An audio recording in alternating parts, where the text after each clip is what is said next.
இந்த wheel chair கம்பாக்டா இருந்துச்சு ரொம்ப. I could feel it. அந்த டோர்ல ஃபிட் ஆகுற மாதிரி இருந்துச்சு. அண்ட் மோர் தென் தட் எனக்கு இந்த உள்ள போகும்போது I was little scared in the beginning, but I felt how like smoothly the wheelchair moved, and I don't know, something about the movement of the wheelchair like made me confident while returning. And the bio எல்லாமே இருந்துச்சு.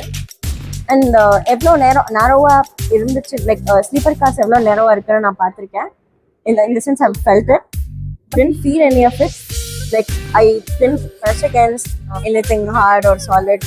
So the compactness of the chair was really good. Last month April സന്നദ്ധ മേഡത്തിന് വേണ്ടി നമ്മൾ portable ramp operate ചെയ്തപ്പോൾ ആ ramp നമ്മൾ ഉപയോഗിക്കുവാനായിട്ട് 3 പേരുടെ ഹെൽപ്പ് വേണ്ടി വന്നു. എന്നാൽ ഇപ്പോൾ മേഡം പ്രൊവൈഡ് ചെയ്ത ഈ പോർട്ടബിൾ റാമ്പ് ഒരു സിംഗിൾ പേഴ്സണ് തന്നെ അത് യൂസ് ചെയ്യാനും വളരെ ഹാൻഡ് ചെയ്യാൻ വളരെ ഈസി ആയിട്ടുള്ളതുമായതാണ് നമ്മുടെ സ്റ്റേഷനിൽ വളരെയധികം ഗുണകരമാണെന്ന് നമുക്ക് പറയാൻ സാധിക്കും.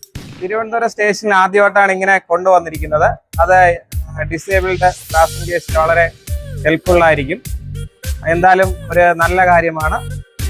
വണ്ടിക്ക് അകത്ത് പോകാൻ നല്ല സൗകര്യമാണ്. കോച്ചിനകത്ത് സീറ്റിൽ കൊണ്ടിരുത്താനും എല്ലാത്തിനുള്ള സൗകര്യമുണ്ട്. വീതി കുറവായിട്ട് അകത്ത് പോകാനും കയറ്റി ഇരുത്താനും എല്ലാത്തിനുള്ള നല്ല സൗകര്യമുണ്ട്. നമുക്ക് വളരെ പ്രയോജനകരമായ ഒരു കാര്യമാണ്. യാത്രക്കാർക്ക് നമുക്കും വളരെ പ്രയോജനകരമായ കാര്യമാണ്.